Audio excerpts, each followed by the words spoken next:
Урматтуу Ашырбек Мойдонович, урматтуу президент өкүлү, мен силерге маданият жана илим тармагындагы инсандардан бир суранышты жеткирип коеюн деп атам. Быйылкы жыл өзүбүзгө маалым болгондой улуу залкар жазуучу Чыңгыз Төрөкулчу Айтматовдун 90 жылдыгын белгилеген турабыз. Мына ушул инсанды даңазалоодо бир толук кандуу болбой атат го дегендей маселе айтылып атат да. Коңшу өлкөлөрдө, мисалы Казакстанда, Өзбекстанда ошол кишинин атына көчөлөр наам берилип, мисалы элчиликте Минск шаарында атайын сүрөт көргөзмөсү ачылып, жакшы мындай пропаганда болуп атат. Биз да ушул керек болсо мектептен баштап вуздарга, мамлекеттик ишканаларга чейин стенд кылып, тарыхын көрсөтүп, балдарыбызга жаңы муунга мындай бир сабак боло тургандай иш чара өткөрсөк деген сунушту айтат элем.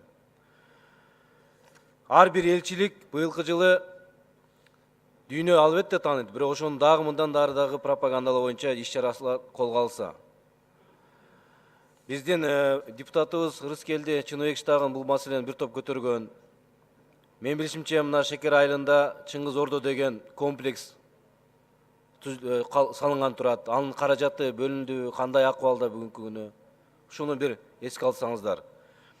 Экинчи маселе, Америка мамлекетине USAID агенттигинин долбоору аркылуу бизге асыл тукум мал берилген. Ангус породасындагы 391 баш. Атайын айыл чарба техникалар берилген. Мына мөөнөт өттү. Алар мындай төл бере баштады, иштеп атат. Аларды кайтарымына келгенде акчалай кайтара алсыңар деп атат. Анда эмне аны базарга апарып сатып каражатын кайтарыш керекпи? Бул жерде негизги маселе ошол Ангус парадасындагы малды көбөйтүү. Ар бир айылга чейин керек болсо жеткирүү.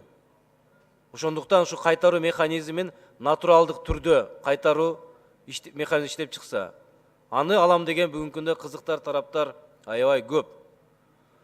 Мен сунуш кылат элем, урматтуу Айтмат Кошоевич, комитетте дагы биз карап, чечимдер болгон убагында биздин комитеттин ошонун аткарылышында биз карап чыксак, ушу механизмдерин Каржы министрлиги менен, Айыл чарба министрлиги менен бирге иштеп чыксак деген сунуш айтат элем. Рахмат.